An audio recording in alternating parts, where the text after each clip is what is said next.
शांति भैया। हाँ छोटे, आज की मुरली तो पढ़ी होंगी ना? पढ़ी क्या? हाँ भैया, आज तो बाबा ने ब्रह्मा बाबा की दूसरा कदम की विशेषता बताई है। हाँ छोटे, आज बाबा ने हिम्मत का दूसरा कदम बताया। बाबा तो बहुत दिनों से हमें विशेषताएं सिखा रहा है, तो बाबा ने पहले हमें समर्पणता की डेफिनेशन सिखाई थी, पहला कदम सिखाया था।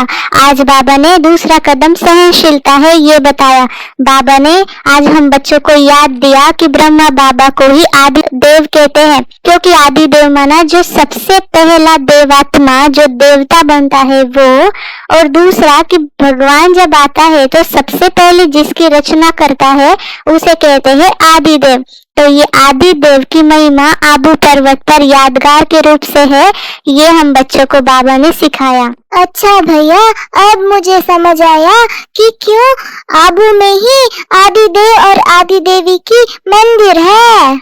हाँ छोटे, आज बाबा ने हम बच्चों को ये भी बोला कि ब्रह्मा सो फरिश्ता बनता है और फरिश्ता सो देवता बनता है। ये कर्माती स्थिति बाबा की, ब्रह्मा बाबा की सबसे पहली बनी, इसलिए उसे नंबर 1 कहते हैं। तो नंबर 1 कैसे बना बाबा? ब्रह्मा बाबा सबसे पहला नंबर बना क्योंकि उसमें बहुत बड़ा ये गुण था कि वो सहनशील था। बाबा ने कहा कि वो जब लौकिक था, माना जब अपना कारोबार संभालता था, जब शिव बाबा नहीं आया था सृष्टि पर, तब कभी भी उसने अपने लौकिक जीवन में अपशब्द या गाली नहीं सुनी। सबसे उसे बहुत प्यार मिलता था, रिस्पेक्ट मिलता था। लेकिन जैसे ही शिव बाबा का अवतरण हुआ, तब से ब्रह्मा बाबा को सबसे ज्यादा गालियां मिली, सबसे ज्यादा अत्याचार ब्रह्मा बाप पर हुए, उसका रिस्पेक्ट चला गया। और बाबा ने ये भी बोला कि भले बच्चों पर अत्याचार हुए, पर इनडायरेक्ट बाप के ऊपर ही अत्याचार हुए। तो सबसे बड़ा गुण ब्रह्मा बाबा का ये था कि वो सहनशीलता उनमें आ गई थी। वो ऐसे नहीं थे कि कोई प्रशंसा करेगा तो मैं मुस्कुराऊंगा, नहीं। दुश्मन भी कोई है, कोई क्रोध कर रहा है, अपशब्दों की वर्षा कर रहा है, तो भी ब्रह्मा बाबा मुस्कुराता था। उनमें इतना सा भी चिन्ह चेहरे पर नहीं आता था कि ये मुझे कितना गाली दे रहा है। फिर भी दुश्मन के लिए भी ब्रह्मा बाबा को रहम भावना थी, और हमेशा वो जब भी उनके संपर्क में आते थे तो शुभ भावना, शुभ कामना थी। तो ब्रह्मा बाबा के लिए आज शिव बाबा ने ये बात भी कही है और साथ साथ एक उदाहरण भी दिया है छोटे। हाँ भैया, जिस व्यक्ति 60 साल की उम्र तक किसी से गाली नहीं खाई, मान सम्मान सब मिला, पैसे, पोजीशन और सारी दुनिया जिस व्यक्ति के सामने झुकती थी, उसको बाद में इतने गाली खाने पड़े, इतना भला बुरा कहते थे लोग, पत्थर फेंके, मारने की भी कोशिश की, फिर भी बाबा डटे रहे, हिले नहीं। तो ये कितने बड़ी सीखने की बात है, कितनी सहनशील थे बाबा। और भैया देखो, जो सबसे बड़ी, सबसे श्रेष्ठ आत्मा थी, नंबर 1 आत्मा थी, कृष्ण की आत्मा थी, वो सारी दुनिया जिसे नमन पूजन करती है, वो आत्मा को इतनी गाली खानी पड़ी, फिर भी किसी को श्राप नहीं दिया कि इसका बुरा हो जाए, या कोई भी गुस्सा नहीं किया। देखो भैया, कितनी सीखने की बात है।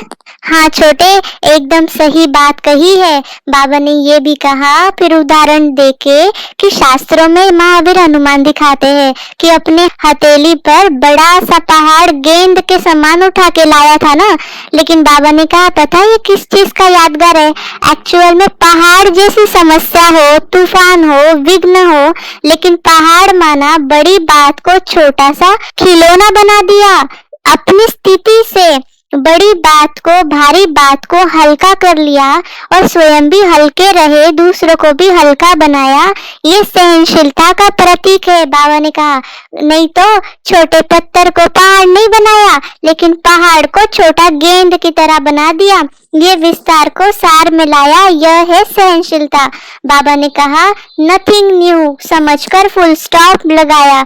ऐसे नहीं समस्या को बार बार वर्णन किया, इसको बताओ, उसको बताओ, लोग मुझे परेशान करते हैं, नहीं, बिंदी लगाकर आगे बढ़ गए।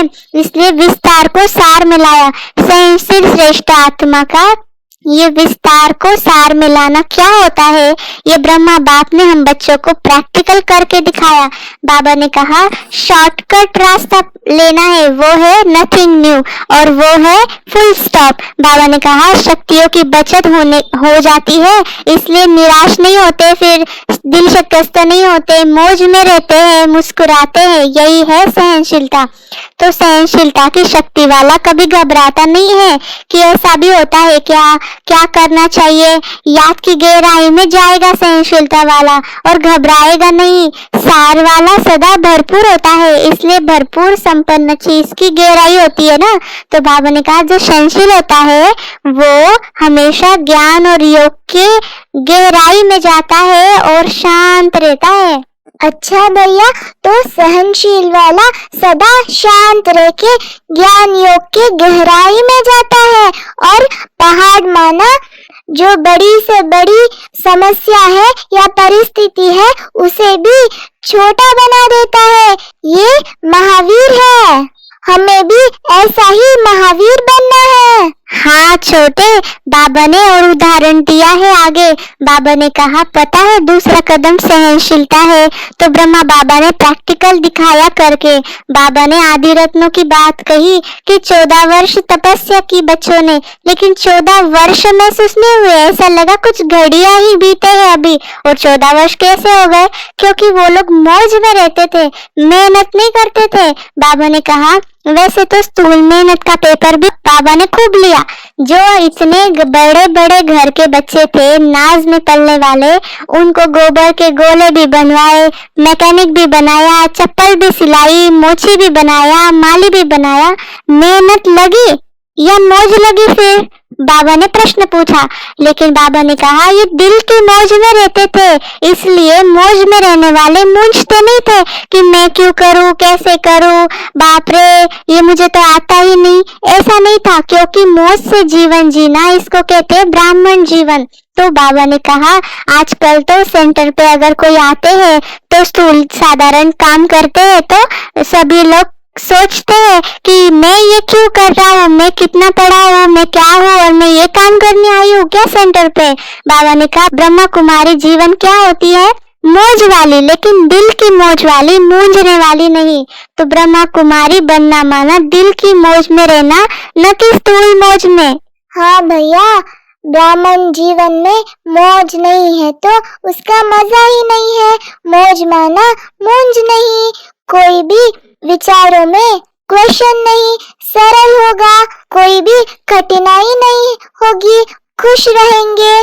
चाहे छोटा सा कोई स्थूल काम कर रहे हैं या स्टेज पर बड़े सभा के सामने भाषण कर रहे हैं, दोनों में समान स्थिति, समान खुशी। यह तभी हो सकेगा जब सहनशील होंगे और मौज में रहेंगे।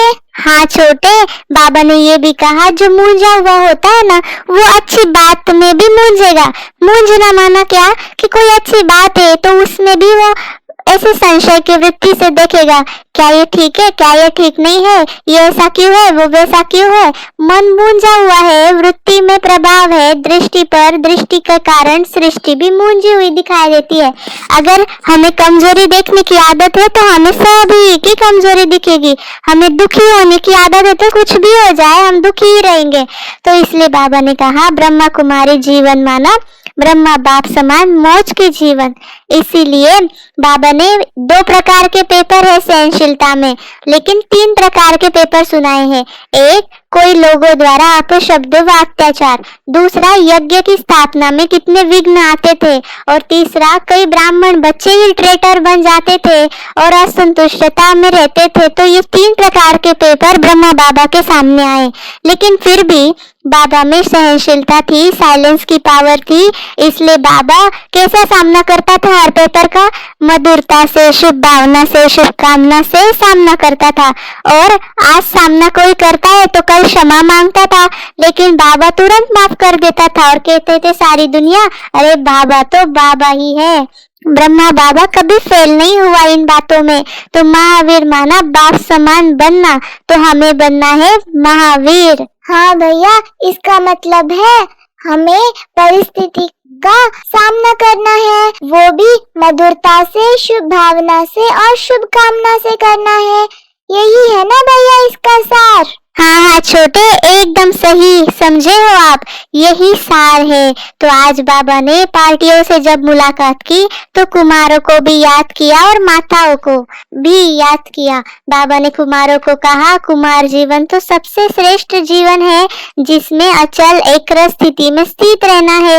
एक रस माना सब रस एक बाप द्वारा अनुभव करना है। और माताओं को कहा, सबसे आसान पुरुषार्थ क्या है? दिल से कहो मेरा बाबा। बाबा ने कहा, जहाँ मेरा भाव है वहाँ पे वो व्यक्ति वस्तु सदा याद रहती है ना। तो मेरा मेरा सिर्फ कहना नहीं, अधिकार से कहना। माताओं को बाबा ने विशेष ये बात भी कही कि तुम कितनी भाग्यशाली हो जो घर बैठे भगवान मिल गया। और देखो बाबा ने जो कमजोर आत्माएं थी उनको शिव शक्ति बना दिया। तो सिर्फ शिव शक्ति कंबाइन होकर रहो तो माया आ ही नहीं सकती है तुम्हारे आगे। ऐसे बाबा ने माताओं और कुमारों को भी बहुत अच्छा मार्गदर्शन किया है छोटे। भैया मैं तो बहुत खुश हूँ, बाबा ने मुझे याद किया है और मुझे कहा है कि सदा एक रस रहना, सारी रस एक बाबा से ही लेना है।